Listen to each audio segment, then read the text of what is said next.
I have been wanting to make a video about the ROG Ally ever since it was announced, but I really found myself struggling to figure out exactly how to lay out my arguments both for and against it. And that's primarily because I know that no matter what I say in the first 20 to 30 seconds, it could very likely determine to a lot of my listeners that I'm either being hypocritical or potentially just looking for another handheld to hate on, or that I'm using a discussion on the ROG Ally to go against the Nintendo Switch. Because in actuality, there are probably three major talking points that I have about this console, and depending on which talking point I start with, it could very much shape somebody's opinion of this video if they were to leave after the first minute. And I'm not gonna lie, I still haven't quite figured out all of the details about how I feel about this console fully. And obviously, I don't intend on breaking down all of the technical specs. I think there are YouTubers and probably even users out there that just have a much better idea of what a handheld PC gaming device should feel like. But I think from an industry perspective, from a user lens, from a buyer's lens, from a gamer's lens, there is a good discussion to be had about the ROG Ally. And, well, I guess the first discussion should be, is it pronounced ROG, Rogue, or ROG? Because I've been jumping between Rogue and ROG the entire time. And as you guys know in my videos, I just kind of pronounce things based off of what I see online. I stuck with Rogue, I've switched to ROG, but yeah.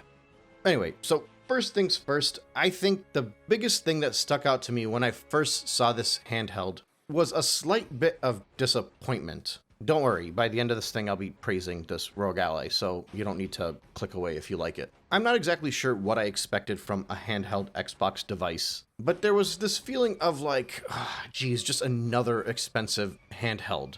Like, I think in my mind, I was just like, give us something that is competitive with the Nintendo Switch 2, not because I want the Switch 2 to fail, but because I think competition is healthy. I do want the Switch 2 to fail, but that's not why I didn't want the Xbox Ally to be cheaper. I just figured it would be cool to have multiple players in that handheld market in the $400 to $600 range, because it would give people some options instead of feeling obligated to strictly buy the Nintendo Switch. Now, obviously, this is strictly looking at it from a handheld gaming console lens.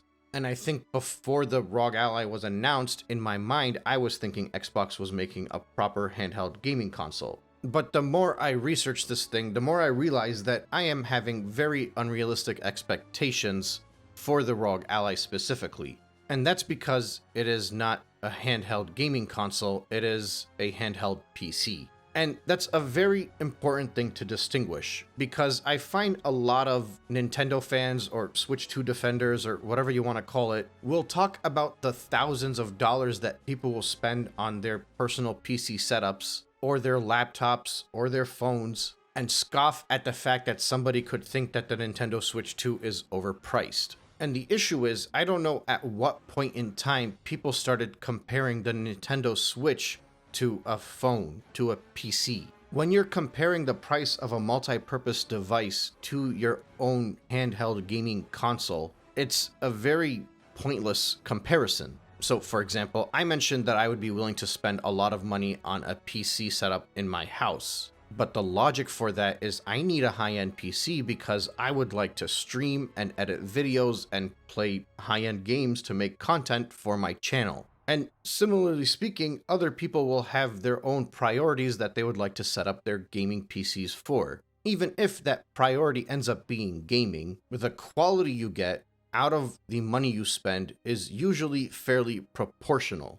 Although nowadays with inflated prices, maybe not quite to the same extent, so you gotta be a little bit smarter about how much you're willing to spend to get the best bang for your buck. But the point stands. Generally speaking, the more money you spend, you're getting some kind of benefits, whether it's more peripherals, a better cooling system, better fidelity, and power control and whatnot. But at the end of the day, a PC is a PC and a gaming device is a gaming device. If a gaming device happens to also be a PC, that's reflected in the price, and it should be reflected in the price. This is why when I make the comparisons with the Nintendo Switch 2, I was very reluctant to compare it to the Steamdeck. I focused more on the price comparison with the Xbox Series X and the PlayStation 5, because you want to compare it to a gaming console. A Steam Deck is more like a budget handheld PC device, at least the base model is. And a Nintendo Switch 2 is considered a premium handheld gaming console,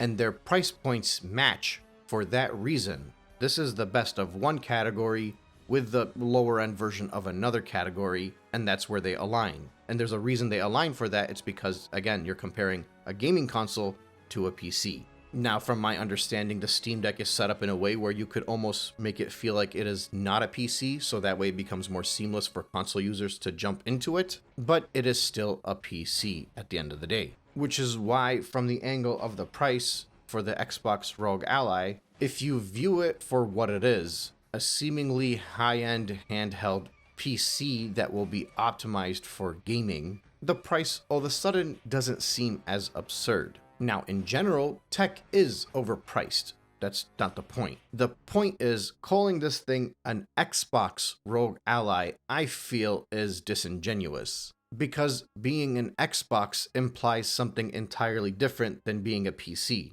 Now, obviously, there is Xbox Game Pass for PC, and many Xbox games do work because they have PC ports, but I could be mistaken. This is effectively the first PC with the Xbox branding on it. There is no Microsoft Xbox computer. The Series X is kind of built with the same PC-like architecture, I suppose, but it is not advertised as a PC. It's a gaming console. The ROG Ally, however, is an Xbox PC that happens to also be handheld. Which means when you consider the price and the specs for the ROG Ally, you have to view it from that lens. Now, I will leave it for others to determine if the tech in the ROG Ally actually justifies the entry point for the prices, and the prices are still not officially confirmed by now, so that's why I'm not really speaking about it, but there's an understanding that the higher end one is going to be close to $1,000, maybe like 900-ish. And in that regard, it might be considered overpriced, or it might be considered, yeah, this is the price for what you're getting out of it. Again, I will have to leave that determination for the experts. But looking at it from the outside, as somebody that doesn't quite understand the tech or the price of that tech specifically, seemingly on a surface level, it looks like you'll be getting everything that you want from a Steam Deck, but with all of the bells and whistles that come with having a stronger system, effectively. Does this mean that this is better than the Switch 2? Well, again, it's two different categories. I don't know that you're supposed to compare this with the Switch 2, but it does mean that it is comparable to the Steam Deck. And at that point, it becomes a discussion about whether or not it's worth the extra few $100s to get the ROG Ally if you already have a Steam Deck. And even if you don't already have a Steam Deck, it might not be worth it for you to jump into the wide world of handheld PC gaming by going straight for the top dog. So, at a surface level, I don't think that the ROG Ally is overpriced. Note that that doesn't mean I don't think it's expensive. I do think it is expensive, but it might actually be appropriately priced for the market. The Switch 2, on the other hand, I don't think it is appropriately priced for the market because it is the same price as a PlayStation 5, which is clearly a superior console when it comes to the raw power. And you can use the argument that this is handheld versus the PlayStation 5, which isn't, and I would say that is a completely valid argument. But when you're using the Switch 2 handheld for an hour and a half while the battery slowly withers away, it gets more and more uncomfortable on your wrists because of the form factor and how heavy it is. All of a sudden, for many people, they view this hybrid console as a home console more than a handheld console, and as a home console, it does not feel like it justifies the price for many. But even then, the PS5 is like, what, a $500 or less device?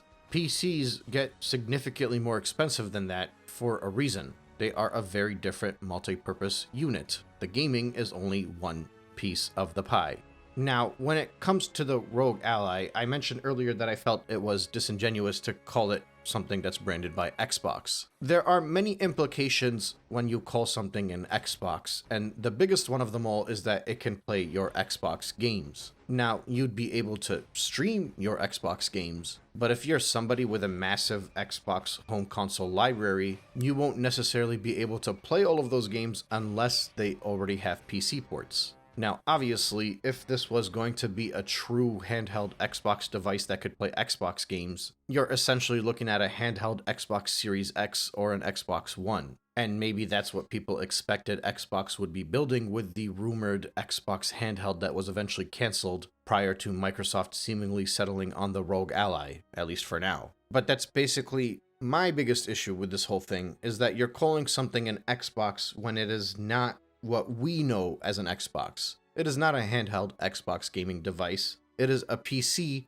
with a new Xbox user interface that may or may not eventually become a common UI that can pretty much be put onto any PC, in the same way that Windows can be used as the operating system for pretty much any PC. And that's not to say the ROG Ally isn't going to be a good handheld PC, but again, it's what Microsoft is doing that is kind of bothering me here. It's the same way they're just going out to buy studios and saying, yeah, these are our Xbox games now. The same way they found themselves as being the largest first-party publisher on Sony's platform, for example. And it kind of brings in a very distraught future for gaming, and this whole idea of Xbox Anywhere, while seemingly cool on the surface, seems very likely to have some really bad rippling negative effects on the industry going forward, and a lot of that has realistically already started. You know, we compare Nintendo to Disney because of the way that they